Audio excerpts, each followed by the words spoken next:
చందమామ కథ కల నిజమైంది. అనగనగా వీరవరుడు అనే రాజు ఉండేవాడు. ఆయనకు రంగరాజు, రామరాజు అని ఇద్దరు కుమారులు. ఒకనాడు రాజు కొడుకులిద్దరిని పిలిచి, అబ్బాయిలు, రాత్రి నేను ఒక కల కన్నాను. కలలో ఒక విచిత్రమైన చెట్టు కనపడింది. దానికి రాగి వేళ్లు, వెండి మొదలు, బంగారపు కొమ్మలు, పచ్చటి ఆకులు, ముత్యాల వంటి మొగ్గలు, పగడాల వంటి పళ్ళు ఉన్నాయి. ఆ చెట్టుకి ఒక బంగారు ఉయ్యాల ఉంది. ఆ ఉయ్యాలలో ఆడే చిలక ఆడుతోంది, పాడే చిలక పాడుతోంది. అక్కడే చెట్టు కింద ఒక బంగారు లేడి పచ్చికి మేస్తోంది. దానిని నేను మాణిక్యం రాయితో కొట్టానంట. అంతటితో ఆ లేడి మాయమైంది, చెట్టు మాయమైంది. ఇది నాకు వచ్చిన కల. మీరిద్దరూ వెళ్లి ఎన్ని శ్రమలైనా పడి నేను కలలో చూసిన మాణిక్యం రాయిని పట్టుకురావాలి అని ఆయన చెప్పాడు. తండ్రి కోరిక నెరవేర్చడానికి కొడుకులిద్దరూ మర్నాడు బయలుదేరారు. చాలా దూరం నడిచి వాళ్ళు అలసిపోయారు. బడలేక చేత ఒక చెట్టు కింద పడుకునేసరికి రంగరాజుకి వెంటనే నిద్ర పట్టేసింది. చిన్నవాడికి పని అంటే పట్టుదల, అందుచేత అతనికి కునికే పట్టింది కాదు. తెల్లవారినా రంగరాజుకి మెలకువ రాలేదు. నిద్రపాడు చేయడం ఇష్టం లేక అన్నం లేపకుండా రామరాజు ఒక్కడూ లేచి ప్రయాణం సాగించాడు. వెళ్ళగా వెళ్ళగా రామరాజుకి ఒక పర్ణశాల కనిపించింది. అందులో ఒక ముసలమ్మ కూర్చొనుంది. అతను తను వచ్చిన పని చెప్పి అది నెరవేరే ఉపాయం చెప్పమని ఆమెను అడిగాడు. కుమారా, ఈ అడవి దాటగానే ఒక పెద్ద వృక్షము, దాని కింద ఒక పుట్ట, ఆ పుట్టలో ఒక నాగుపాము ఉన్నాయి. పాము పడగ మీదనే మాణిక్యరాయి దగదగా మెరుస్తూ ఉంటుంది. అయితే అది మనకు ఎలా దొరుకుతుంది అని అడుగుతావేమో. ఇది నా పుట్ట అని ఆనవాలు తెలియడానికని నాగుపాము తన పడగ మీద మాణిక్యం రాయిని పుట్ట దగ్గర గుర్తుగా పెట్టి ఆహారం కోసం రాత్రి బయటికి పోతుంది.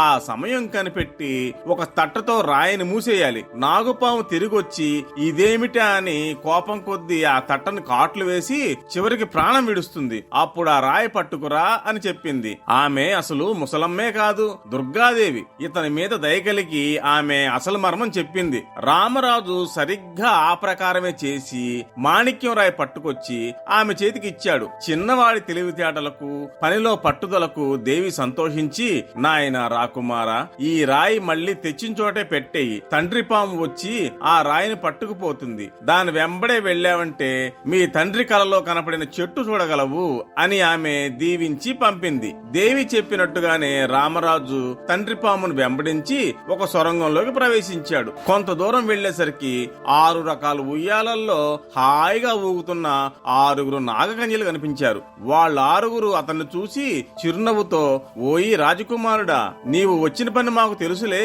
మేము నాగకన్యలం. మమ్మల్ని రాగి, వెండి, బంగారు, పచ్చ, ముత్యం, పగడం అని పిలుస్తారు. మరి మమ్మల్ని పెళ్లాడతావా అని అడిగారు. నేను వచ్చిన కార్యం నెరవేరితే గాని నా మనసు మరొక పని మీదకి పోదు. పెళ్లి మాట తర్వాత చూసుకుందాం అన్నాడు రామరాజు. అయితే విను మరి, మీ తండ్రికి కలలో కనపడిన చెట్టు భాగాలమే మేము. మా 6గురిని వరుస నిలబెట్టి ఒక్క వేటుకు తెగవేసినావంటే మాకు ఆ చిత్రమైన చెట్టు రూపం వస్తుంది. తెగవేసేటప్పుడు చిందిన నెత్తురు చెట్టు మొదలకి రాసి తడిపితే మేము మళ్ళీ ఎప్పట్లాగా నాగకన్యలమైపోతాం అని వాళ్ళు చెప్పారు. రామరాజు సంతోషించి, మీరిక్కడనే ఉండండి, మళ్లీ వచ్చి మా రాజ్యానికి తీసుకుపోతాను అని వాళ్ళకి మాట ఇచ్చాడు. సరాసరి దేవి దగ్గరకు వచ్చి అప్పటి వరకు జరిగిన సంగతులన్నీ చెప్పాడు. అప్పుడు దేవి, నాయన, ఇంతవరకు పనులు బాగానే చక్కబెట్టుకొచ్చావు. ఇక కలలో మీ తండ్రి కొట్టిన బంగారు లేడిని గురించి చెప్తా విను. అది నిజమైన లేడి కాదు. ఈ అడవిలో తిరిగే ఒక మాయా రాక్షసి. కనపడిన మనిషినల్లా అది గుహలోకి తరుముకుపోతుంది. మోహిని రూపంలో వచ్చి పగడపు పందెం వేయమని పురుగొలుపుతుంది. పందెంలో మోసం వల్ల తనకే గెలుపు వచ్చేట్టు చేసుకుని ఓడిపోయిన వాళ్ళని చెరలో పెడుతుంది. అది ఎలా మోసం చేస్తుందంటే, దాని దగ్గర ఒక పిల్లి ఉన్నది. పిల్లి తల మీద ఒక దీపం పెట్టి ఆ దీపం తాలూకు క్రీనీడలోకి పాచికలు వేస్తూ ఉంటుంది. ఆ చీకటిలో పిల్లి పాచికలను రాక్షసికి కావలసినట్టు మారుస్తూ ఉంటుంది. అయితే దీనికి ఒక ఉపాయం చెబుతా. నీ వెంట ఒక ఎలుకను కూడా తీసుకెళ్లి పందెం సమయంలో దాని ముందు వదిలిపెట్టు. ఎలుకను చూడగానే పిల్లి దాని వెంట పడుతుంది. ఇంకేముంది, కొద్దీ దాని ఆట కడుతుంది. మోహిని నీకు లొంగిపోయాను అంటుంది అని చెప్పింది. దేవి చెప్పిన ప్రకారమే నడుచుకుని రామరాజు పందెంలో మోహినిని ఓడించాడు. మళ్లీ వచ్చి దేవితో అప్పటి వరకు జరిగిందంతా చెప్పాడు. అప్పుడు దేవి తన నిజరూపం దాల్చి, కుమారా, నేను చెప్పినట్టుగా చేసినందుకు గాను చిత్రమైన చెట్టు, బంగారు లేడి, మాణిక్యరాయి కనపరిచాను. ఇక ఆడే చిలుక పాడే చిలుక కావాలి కదా నీకు, వాటిని నేను చూపించలేను. ఇక్కడికి ఆమె దూరంలో ఉన్న మా అక్కయ్య చూపించగలదు అని చెప్పి ఆమె పేర ఒక ఉత్తరం ఇచ్చి అంతర్ధానమైంది. రామరాజు ఆ ఉత్తరం పట్టుకుని పెద్ద దుర్గాదేవి దగ్గరికి వెళ్ళాడు. ఆమె కూడా చెల్లెల్లాగానే ఒక ముసలమ్మ రూపంలో రామరాజు కనపడింది. నాయన, సప్త సముద్రాలకు అవతల ఒక కొలను ఉంది. రోజు ఒక దేవకన్య అక్కడికి స్నానానికి వస్తుంది. స్నానం కాగానే కొలంలో ఉండే తామరాకు మీద చీర పరుచుకొని ఆమె నిద్రపోతుంది. తామర తూడుతో సహా ఆమెను జాగ్రత్తగా తీసుకురా అని చెప్పి దేవి అతనిని ఒక చిలుకగా మార్చి పంపింది. చిలుక రూపంలో ఉన్న రామరాజు 7 సముద్రాలు దాటి వెళ్లి కొలనుకి చేరుకున్నాడు. అక్కడ ఒక చెట్టు కొమ్మ మీద పొంచి ఉండి దేవకన్యకు నిద్ర పట్టగానే తామరతోడును జాగ్రత్తగా తుంపి దేవకన్యతో సహా తెచ్చి దేవికి అప్పగించాడు. వృద్ధురాల రూపంలో ఉన్నామే దుర్గాదేవి అనే రహస్యం దేవకన్యకు తెలుసు. అమ్మా, నా చీరలేందే నేను దేవలోకంలోకి ఎలా పోగలను? నా చీర నాకు ఇప్పించు అని దుర్గాదేవిని ప్రార్థించింది.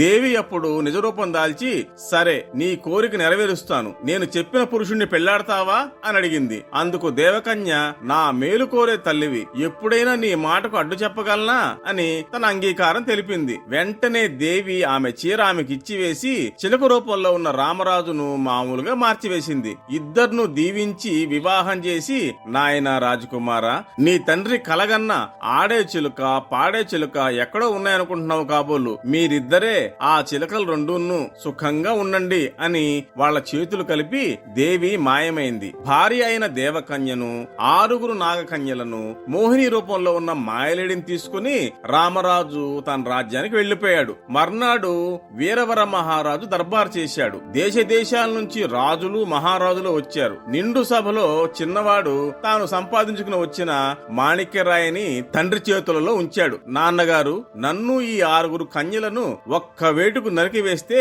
మీరు కలలో చూచిన చెట్టు కనపడుతుంది. ఖడ్గానికి అంటిన నెత్తురుతో చెట్టు మొదలను తడిపితే మాకు మళ్లీ మామూలు స్వరూపాలు వచ్చేస్తాయి అని చెప్పాడు. రామరాజు చెప్పినట్టుగానే వీరవరుడు చిన్న కొడుకును నాగకన్యలను ఒక్క వేటుకు నరికివేశాడు. తనకు కల్లో కనిపించినట్టే సరిగ్గా రాగి వేళ్లు, వెండి మొదలు, బంగారపు కొమ్మలు, పచ్చల ఆకులు, ముత్యాల వంటి మొగ్గలు, పగడాల వంటి పళ్ళు కలిగిన చిత్రమైన చెట్టు కనపడింది. ఆ చెట్టుకి ఒక బంగారు ఉయ్యాల వేలాడుతోంది. అందులో ఆడే చిలక ఆడుతూ పాడే చిలక పాడుతూ ఉన్నాయి. అక్కడే చెట్టు కింద బంగారు లేడి పచ్చికి మేస్తోంది. మేస్తున్న లేడిని వీరవర మహారాజు గురు చూసి తన వద్ద ఉన్న మాణిక్యరాయితో కొట్టాడు. మోహిని మాయమైంది. వెంటనే ఖడ్గానికి పట్టి ఉన్న నెత్తురుతో చెట్టు మొదలు తడిపేసరికి కన్నుల పండుగగా చిన్న కుమారుడు 6 నాగకన్యలు మామూలు రూపంలో కనబడ్డారు. వీరవర మహారాజుకి ఇటువంటి వింత కల రావడం, పైగా కలలో జరిగినవన్నీ నిజం కావడం చూసి దేశ దేశాల నుంచి వచ్చిన రాజులందరూ ఆశ్చర్యపడ్డారు. చిన్న కుమారుడు చేసిన ఘనకార్యాలకు మెచ్చి వీరవరుడు తన రాజ్యం అతనికే పట్టం కట్టాడు. అతనికి 6 నాగకన్యలను ఇచ్చి అతి వైభవంగా పెళ్లి చేసి తాను చీకు చింత లేకుండా హాయిగా విశ్రాంతి తీసుకుంటున్నాడు.